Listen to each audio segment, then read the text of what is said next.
Hiya, welcome to my slam dunk funk lesson. We're going to jump into this tune in different sections, so you'll see an example of me playing it, and then we'll have a little focus on that particular area and we'll go into some depth on it, cover some technique or some tricky areas. Alright, here we go with section number 1.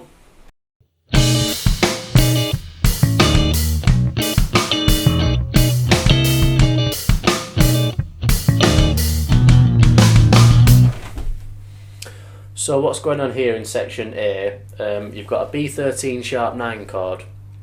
So your B13 sort of will look like that. That's your normal shape that most people are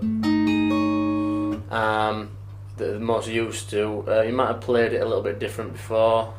Get that bass note in there. The B13 sharp 9, as it's pulled out in this book, you've got 7, 8, 9 and 10. Best way to play that is exactly as it looks here. So your fingers are signed like that. You can see this diagonal sort of like line that my fingers are forming there. The rhythm, it's not too difficult. It is in semiquavers, which are usually a bit more intimidating, but it's only set at 88 BPM, so it's only just sort of like a not too quick. It's there's some staccato rhythm going on, so don't let your notes, we don't want them ringing out for a long time. They should be nice and short. The trickiest bit in the intro is the descending octaves run.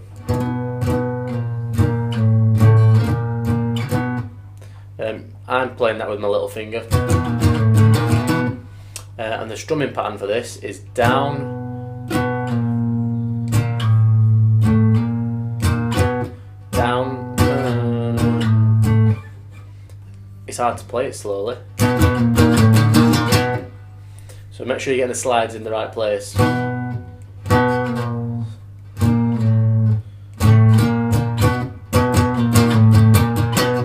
Okay, cool, right.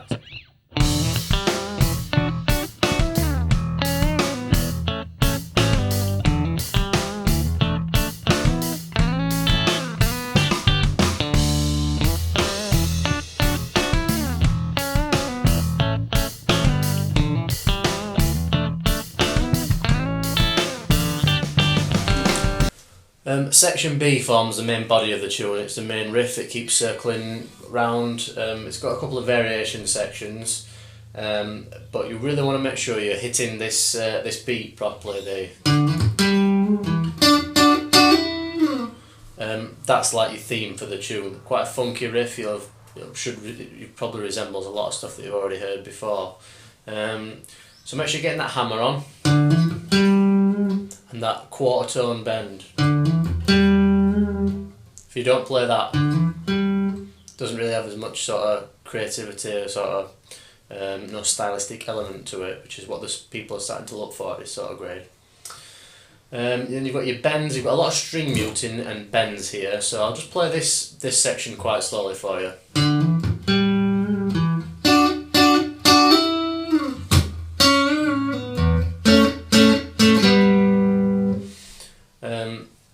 It's not too difficult when you really slow it down, which is how you want to approach it in the beginning. Make sure you're getting this bend properly, the 6 to 7 bend.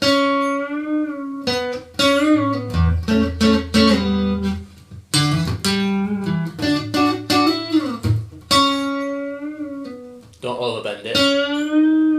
It'd be tempting to overbend that because people usually bend up a full tone, just a semitone bend.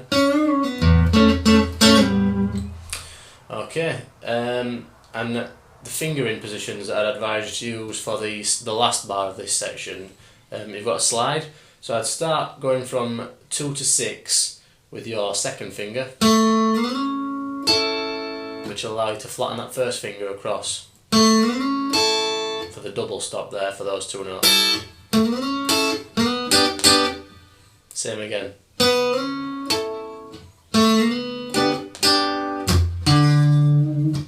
When you come into the second half of this phrase, you'll probably be tempted to get thrown off by that note. What you'll want to do is hammer on there straight away, because that's what you're used to doing. You want to avoid that and just make sure you hold that note for a full beat. Okay, that's the only real trouble sections in there, apart from the last two notes. It's kind of a funny rhythm, so I'll play that bar for you. You get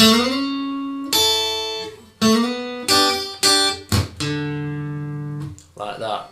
Don't be tempted. You'll see if you look at the score that it's a semiquaver mute. So it sounds like that. It's quite tricky to get just those two middle strings, so be careful with that one as well.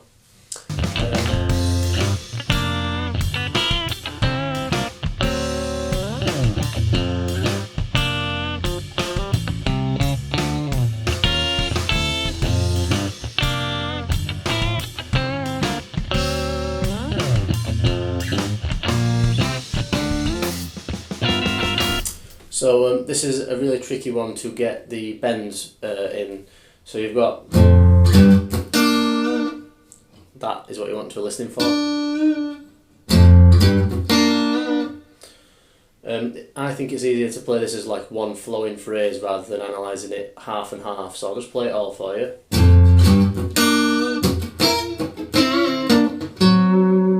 It's a bit slower.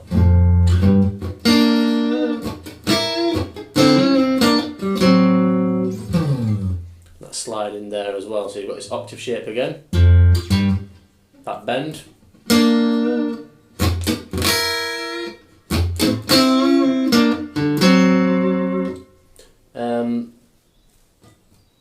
usually you bend up. I bend those two down, so I'm doing it with one finger. That seems easier to me, just to go instead of going. Don't bend it up, bend it down. Okay, slight variation again on the repeat. Easier than the first one if you ask me. We'll turn over the page. Yeah, the final one then, what you do on the second repeat, just before you go into the harmonics, we've got slower.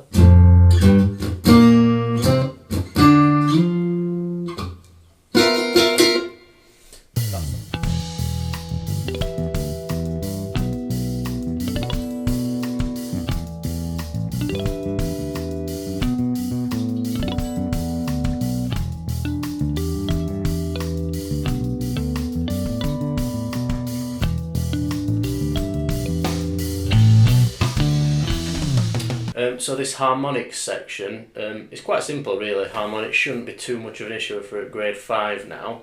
So I'll just give you like the 101. These are natural harmonics, which are easiest located on the 12th frets, it's that sound, and the 7th frets. And what we want to do is ever so lightly just rest his finger above that fret. We don't put any pressure on, so we don't want to sound the note.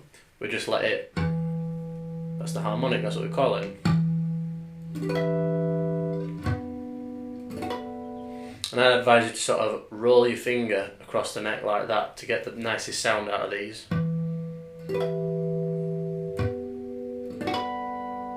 And you can vary it around on the repeat.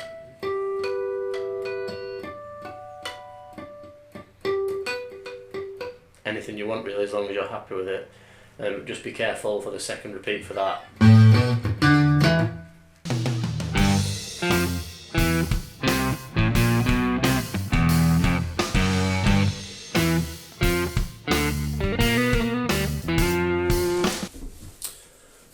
We're on the E section now, which is possibly the trickiest part of the tune. So it's this like it's the drum solo that's going on. It's an 8-bar repeat that repeat 3 times.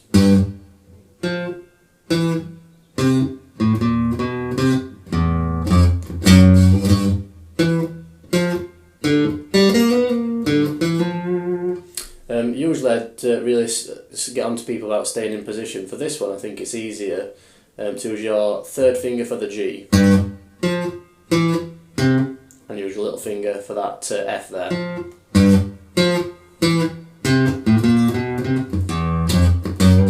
Best thing I can advise you to do is just listen to this and drill it into your head so that you really know where the riff's going.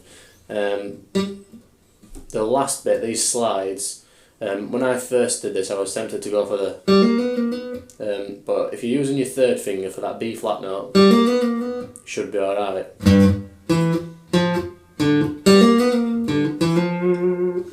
And just watch out for the couple of notes with the vibrato. You've got the last F and you've got the last note of the second bar, and there you've got that F sharp. Make sure you're getting the vibrato in there for your top marks in this exam. And just be careful as well, it repeats 3 times, bit unusual. Usually it's only 2 or 4, but it's 3, so just keep your ear out for that.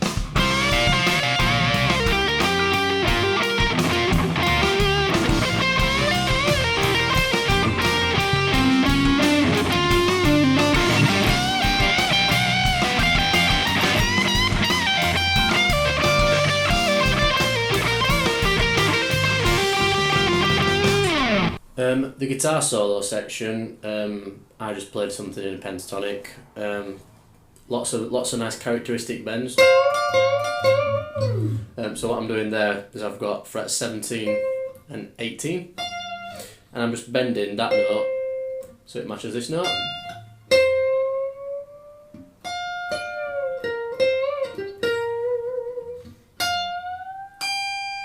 That kind of thing. Lots of. Can throw some bluesy notes in, that flattened fifth from the blues scale. So that's your G minor pentatonic that we're using. If you're at grade 5, you should be pretty much happy with your pentatonic shape.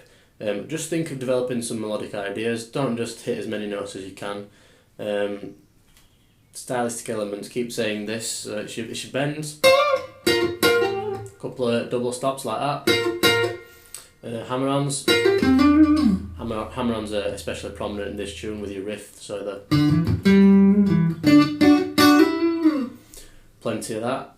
You can possibly try and recycle some harmonic material from earlier on in the piece. So you could for example, it's kind of throw back to that kind of idea.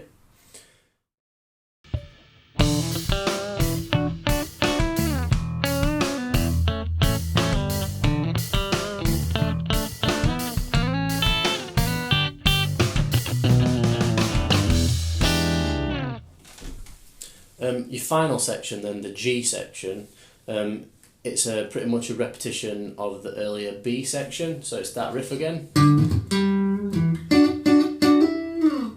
The difference being that it ends slightly different, so you've got then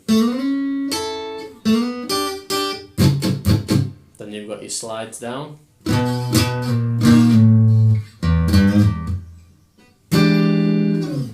That's really quick. So slow it right down. It's the same stuff. That's the new bit. And you've got a half beat rest before you go into that 7 sharp 9. Your Hendrix chord if you prefer. Alright, so that's pretty much it, to be honest. Tackle it section by section, slowly at first, build up the tempo as you get happier with it. Alright, I'll see you for the next one.